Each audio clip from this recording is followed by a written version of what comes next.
Indian foreign secretary इस वक्त important दौरे पे बांग्लादेश में मौजूद हैं और कल उन्होंने शेख हसीना से भी मुलाकात की।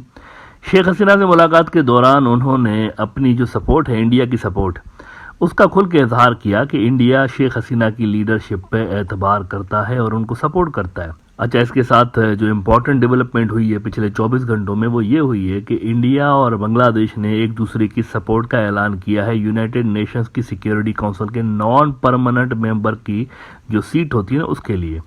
द हिंदू इंडिया का बड़ा न्यूज आउटलेट है, इन्होंने रिपोर्ट किया है कि India Bangladesh pledges reciprocal support for United Nations Security Council's non permanent membership. Foreign secretary Vinay Mohan Kwatra meets Prime Minister Sheikh Hasina and conveys Modi's message of continued commitment to the bilateral relationship. अब ये important है। एक तो permanent membership होती है ना, वो तो उन फोर्सेस के पास है जो कि वर्ल्ड वार 2 की विक्टोरियस फोर्सेस थी, यानी कि आज का रशिया जो है, जो कि पहले सोवियत यूनियन हुआ करता था, फिर चाइना है, फिर फ्रांस है, बरतानिया, अमेरिका, ये जो विक्टोरियस फोर्सेस थी ना, उन्होंने ही मिलकर असल में यूनाइटेड नेशंस की सिक्योरिटी काउंसिल जो है ना, उसकी बुनियाद डाली थी इस उम्मीद के साथ कि दुनिया में कभी आइंदा वर्ल्ड वार नहीं होगी। क्योंकि वो जो सेकंड वर्ल्ड वार हुई थी ना, उसने तो यूं समझें कि दुनिया की चीखें निकाल दी थी। दुनिया की हिस्ट्री की सबसे बड़ी जंग थी ये वर्ल्ड वार 2। करोड़ों इंसान इसके अंदर मारे गए। 6-7 करोड़ की तो एक रफ फिगर दी जाती है कि इतने लोग मारे गए थे। एग्जैक्ट फिगर पता ही नहीं चली आज तक। और 3% जो दुनिया की, यूं समझे कि उस वक्त की दुनिया की आबादी थी ना जितनी भी, उसका 3% जो थे वो मारे गए थे जंग के अंदर। बहुत बड़ी जंग हुई थी और शायद ये मजीद चलती, लेकिन फिर हुआ ये था कि अमेरिकन ने जापान के ऊपर 2 न्यूक्लियर स्ट्राइक्स जब की ना, तो उसके 1 महीने के अंदर अंदर ये जंग ख़त्म करना पड़ी थी, क्योंकि बहुत ज़्यादा तादाद में इंसान जो थे वो मारे जा चुके थे। तो सरेंडर किया था जापान ने, जो कि एक बहुत बड़ी फोर्स था। 2 कैंप बन गए थे ना, जापान, जर्मनी और इनके जो इत्तेहादी थे ये एक तरफ थे, और उधर से रशिया था जो कि उस वक्त सोवियत यूनियन हुआ करता था, चाइना था, अमेरिका, फ्रांस, बरतानिया, ये सारे और इनके इत्तेहादी एक तरफ हुआ करते थे। तो एक बहुत बड़ी जंग जापान के डाउन जाने से ख़त्म हो गई।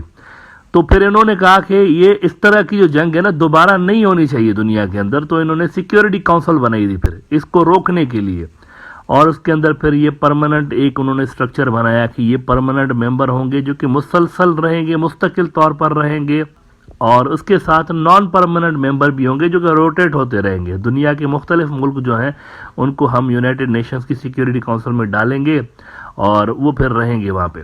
फिर जब उनकी बारी ख़त्म होगी तो दूसरा आ जाएगा। इस तरह से उन्होंने एक सेटअप बनाया था। तो इंडिया और बांग्लादेश भी एक दूसरे की सपोर्ट का ऐलान किया है नॉन परमानेंट जो सीट होती है ना सिक्योरिटी काउंसिल की, उसको हासिल करने के लिए। लेकिन यहाँ पर एक जियोपॉलिटिकल ट्रैप बिछाया गया है बांग्लादेश के लिए। बहुत बड़ा ट्रैप है बेसिकली, जिसको शायद बांग्लादेश के अंदर एनालिस्ट जो हैं वो समझ नहीं पा रहे हैं। बहुत सारे लोगों को कन्फ्यूजन हो रही है कि इसके पीछे वजह क्या हो सकती है, लेकिन मेरे हिसाब से वो कन्फ्यूजन नहीं है, क्रिस्टल क्लियर एक चीज़ है। कन्फ्यूजन ये हो रही है कि एक तरफ अमेरिका दबाव डाल रहा है अवामी लीग के ऊपर कि आप फ्री एंड फेयर इलेक्शंस करवाएं। अब ये वो वाली लाइन है जो कि बांग्लादेश की अपोजिशन जमातें ले रही हैं। अगर आप गौर करें ना, तो अमेरिका और वेस्ट वाले वो बातें कर रहे हैं बेसिकली जो कि बांग्लादेश की अपोजिशन चाहती है। इस पे इंडियन मीडिया आउटलेट्स भी लिख चुके हैं बहुत सारे कि अमेरिका जो है वो बेसिकली जिहादिस्ट को और इस्लामिस्ट को सपोर्ट कर रहा है वहाँ पे बांग्लादेश के अंदर। कल भी मैंने ओपी इंडिया का एक आर्टिकल आपके साथ शेयर किया था। कई इंडियन न्यूज़ आउटलेट्स ये लिख रहे हैं कि बाइडेन एडमिनिस्ट्रेशन जो है वो मुल्लों को और जिहादियों को सपोर्ट कर रहा है बांग्लादेश के अंदर अगेंस्ट द सेक्युलर फोर्सेस। लेकिन उसके जवाब में अगर आप देखें तो इंडिया, उन्होंने खुल के ऐलान क्या किया हुआ है कि हम शेख हसीना की लीडरशिप के साथ खड़े हैं। तो बहुत सारे जो एनालिस्ट हैं वो पूछ रहे हैं बांग्लादेश के अंदर कि ये तो दोनों एक ही है ना, अमेरिकी और इंडियंस एक ही कैंप में है, एक ही ग्रुप में है, इंडो पैसिफिक स्ट्रेटेजी इनकी, ये सारा कुछ एक है क्वाड। तो फिर यहाँ पर इनके स्ट्रेटेजिक ऑब्जेक्टिव्स में फ़र्क क्यों नज़र आ रहा है बांग्लादेश के अंदर कि अमेरिकी सपोर्ट कर रहे हैं जनाब बांग्लादेश की अपोजिशन को और इंडियन सपोर्ट कर रहे हैं गवर्नमेंट को। तो ये फ़र्क क्यों है असल में?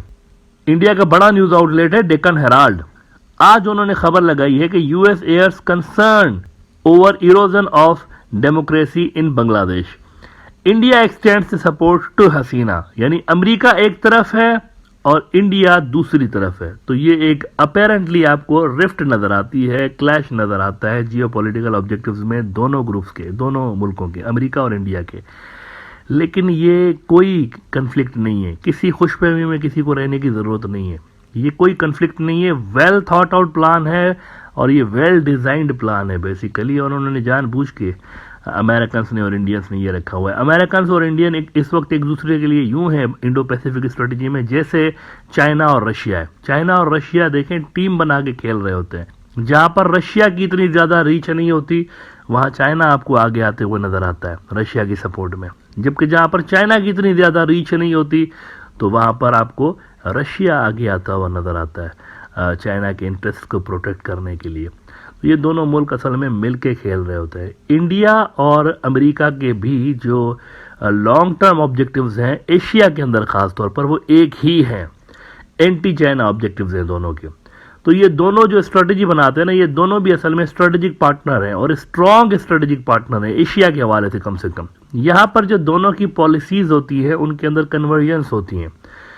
एक सोचे समझे मंसूबे के तहत बेसिकली अमेरिकन और इंडियंस ने बांग्लादेश के हवाले से ये पॉलिसी अडॉप्ट कर रखी है कि जहां पर अमेरिका और वेस्ट वाले अपोजिशन को सपोर्ट कर रहे हैं और इंडियंस शेख हसीना को सपोर्ट कर रहे हैं। इसकी वजह यह है कि वो चाइना के लिए किसी किस्म की कोई स्पेस यहां पर क्रिएट नहीं करवाना चाहते। बांग्लादेश के अंदर दो पावरफुल स्टेक होल्डर्स हैं, एक आजकल की हुकूमत अवामी लीग वाले, तो दूसरी तरफ अपोजिशन वाले भी पावरफुल स्टेक होल्डर हैं। लिहाजा दोनों के ऊपर हाथ रखा हुआ है इस ग्रुप ने और वो चाहते हैं कि कोई स्ट्रेटेजिक गैप यहाँ पर ऐसा ना पैदा हो जाए जिसको चाइना आके फिल कर ले। तो दोनों को तरीके के साथ अमेरिका और इंडिया ने इंगेज करके रखा हुआ है। एज लॉन्ग एज इंडिया के साथ अवामी लीग वालों के अच्छे रिलेशंस हैं तो वेस्ट वाले उनको नहीं छेड़ेंगे एक हद से ज़्यादा आगे जाके।